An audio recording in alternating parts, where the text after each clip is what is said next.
Hi, thanks for joining me. This is Heather here from Creative Kiwi, and this video shows how we do our first 2020 Christmas design, the Christmas Delight placemat. Now this design set includes the actual placemat itself in 5 different hoop sizes ranging from 4x4 hoop through to the 9x12. Plus we've included just the individual Christmas designs by themselves that fit a 4x4 hoop. Now please note if you have a 4x4 hoop, the actual placemat doesn't include those inner designs. They just to squeeze it into the wee 4x4 hoop inside the segment, they did not stitch nicely. And looking at the sizing, you can see there on 2 of the samples that Doreena's stitched that are absolutely beautiful. The 6x8 hoop makes a 20-inch, or just on 20-inch size. The 8x10 makes a 25-inch. So we've got the 4x4 starts at 10-inch, the 5x7 makes a 16-inch, and I think the 9x12 is a huge 29-inch. So you've got a huge variety of sizes there that you can choose from. So you can choose to do, I guess like I have with the white one, just one fabric, or as Doreena did with the beautiful red and black one, she's done hers with 2 different types of fabrics. Or you can make this design for any season or for any theme you like without just leave off the Christmas designs. It is completely up to you. That is one of the bonuses of these types of designs. Now this video just is to go together with the written instructions that we have with the design file. That has all the actual detail involved with the amounts of fabrics to cut and things like that. This just shows the techniques that we use if you're new to this style of design. So anyway, let's get to it. So the first thing we always do is hoop 2 layers of water-soluble stabilizer, and it's the fabric type. As you can see, I'm doing it there. And we also pin, and this is to stop any movement in the hoop when you're actually stitching your design. Then we're off to the machine, and the first thing we do is we stitch the outline or the placement line on the stabilizer. Now I've used pink thread here so that you can hopefully see. Obviously when you do it yourself at home, just use a colour that matches. And what you do is you place your batting or pellin or fusible fleece over the stitch line and you just attach that. We take the hoop from the machine and we cut away the excess batting. This just makes it easier to cut the next step and gets the batting out of the seams. So here we are. Now I've just got the white fabric, so you would put your piece of fabric on right side facing, obviously. This is what you're going to see, the first part of the segment. Again, you can see my pink thread.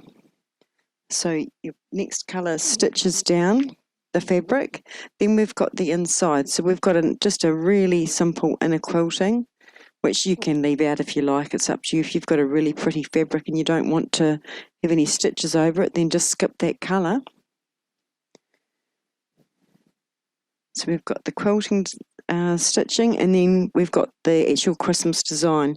And again, you can just skip that colour if you don't want the design on there, or add your own embroidery design in. It's completely up to you. So that's the front of the design done. Now what we're going to do is add our backing. Now this is where you can actually make the design completely reversible. You can have as I've done here, I've got a completely different fabric on the back. So you're putting that onto the back of the hoop with the right side facing up, because this is going to be the back. And you're just going to take that back to the machine and just stitch it down, which stitches round twice just to give you a nice cutting line. The thing to think about if you're going to have a reversible placemat is you're going to obviously need matching bobbin thread and maybe a thread that will suit both sides. Now for this I've just used white, very plain, very boring, but it does suit. So we take the hoop from the machine and we're going to cut away the backing fabric and the front fabric. We're going to cut all the fabric away from both sides. Now this is how you make all of the segments up to this point. They're all made exactly the same. So I'm not going to show them all in the video. But if this is your first time doing this type of design, you can just rewind and go through the exact same steps for the next segments to this point, which is, as I say, once you've removed all the excess fabric from the actual segment. So for this first segment, what we do is we put the hoop back into the machine, and we just stitch the last colour, which does a zigzag and just does a satin stitch just along the actual top side of that design. And that is segment 1 finished. So all we're doing here is we are going to cut away the excess stabiliser. So along those two edges, cut as close as you can, because that's where we're going to join the other segments. And obviously along the top, just don't cut the satin stitch, just get as close as you can. It just makes it easier later to remove the water soluble. Now, as I say, each segment is done exactly the same up to that step. So you can see there we've got the second segment. So what we've done is we've done the placement line, the batting, we've sewn the embroidery design, we've put the backing on, and then we've removed the hoop from the machine and cut away all the excess fabric front and back. Now we're ready to do the joining stitch. So once again, as before, the first step is going to be just a zigzag, and it actually zigzags along that top edge and stops at the left-hand side where you're going to join. And this is exactly the same on all of them. So at that point, you remove the hoop from the machine and you're matching stitch line upon the stitch line. And it's always going to be on this left-hand side. And what you're going to do is tape your segment in place. I don't like stitching over tape, so I just sort of tape mine outside the edge of the stitch line. So it's going to do a zigzag just along that left-hand side. So we're at our machine, and I should say these are all to be done in either a neutral thread or the colour of your satin stitch. This is just a zigzag.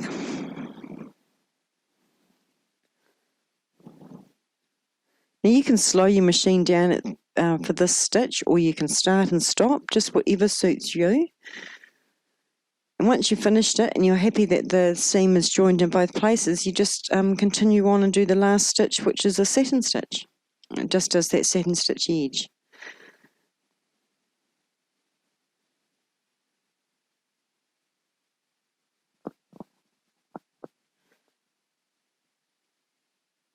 Now you can do this segment for all the rest of up to segment H. And you're just basically adding on that left-hand side. Just showing again how you obviously take away the water soluble.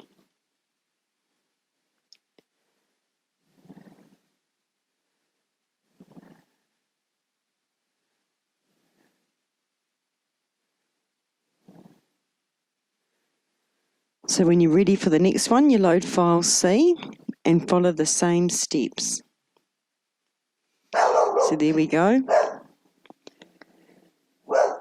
We've got the zigzag along the top edge.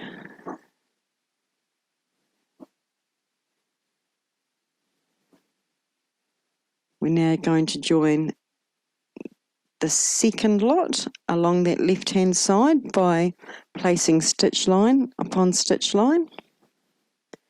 Tape it in place.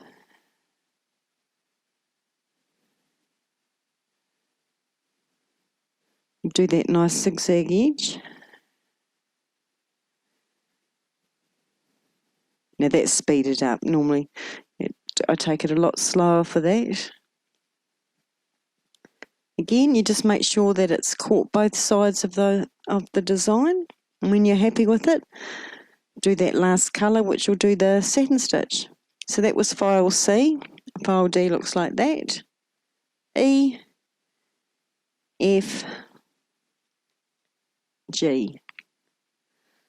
Now for the last one, where you're going to do both sides, so you get it to that same point again where you've got you've removed all the excess fabric. Now for the join, we're going to join on the right hand side this time first. And remember, this is all in the written instructions. So if it seems confusing, just follow the instructions. Now this time it's going to, yes, do a zigzag on the right-hand side, then do a zigzag along the top. There we go, it's just zigzagging.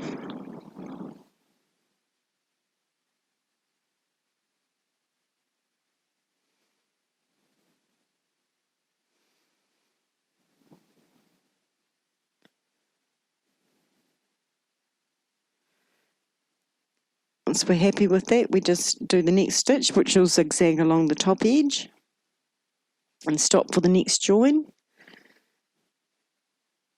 And now this time it's exactly as before, because you're just going to join that right edge again. Stitch line upon stitch line.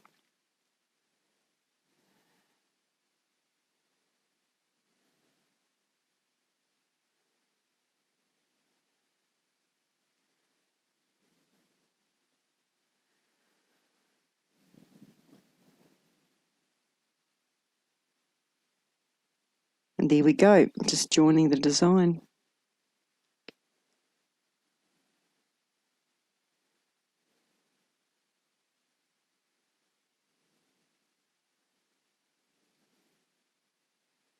And for the last time, just doing that last satin stitch, which will actually satin stitch right round the left-hand side, over the top and down the right-hand side, and finish that complete circle.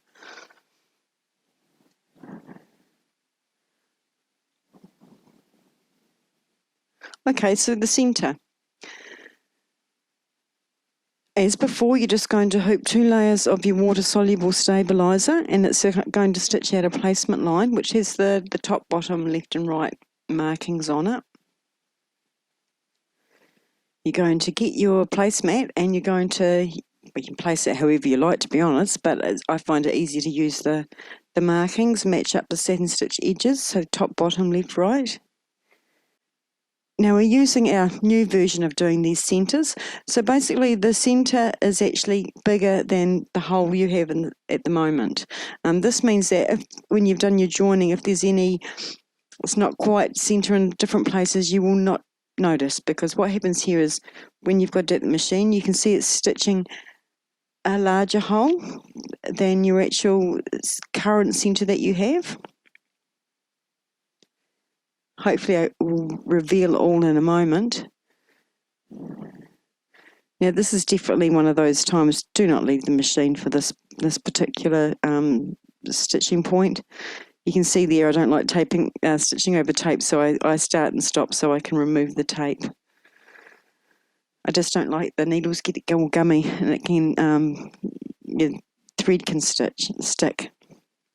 Personal preference though. So that's going to stitch around twice. And obviously at this point you'll have a really good idea whether you've got it in place properly. And if you haven't, unfortunately you can just unpick at this point. Otherwise, as long as it's fairly centre, and as I say, it will be inside the line, you can see, because now what we're going to do is square it up. We're going to cut away just that in a little tiny bit there. That just means that you've got the perfect circle and you're not trying to place it as exactly as we're used to on some of our other designs. So don't think you've got it wrong, you've got the right size, it's just we're going to trim it back to that inner circle. And that's it. So next we're just going to place the pellin and your fabric. Tape that in place.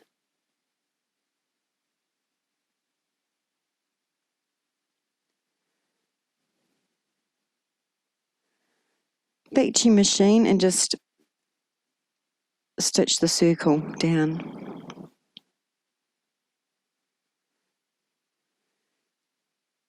Now I've got a couple of designs in here. So we've just got a straight out stippling, and it's a very thin one, or loose stippling.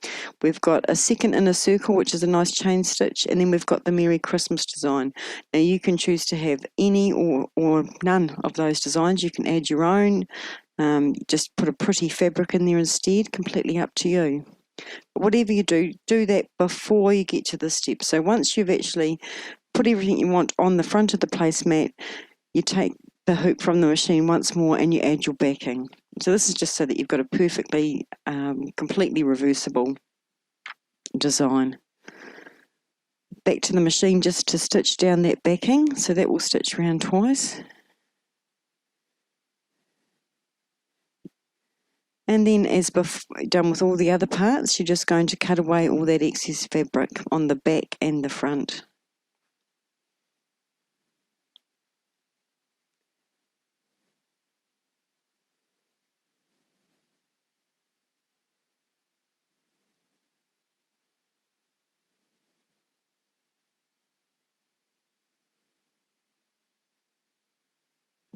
Very, very close now. There is a lot of work involved in these designs, but wow, they're worth it when you're finished.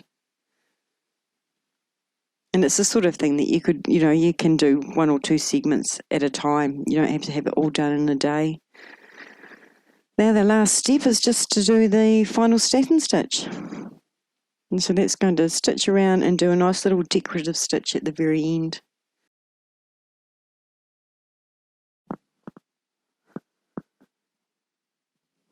And that's it really. Then you just need to remove it from the hoop and cut away your excess stabiliser. And that's your design.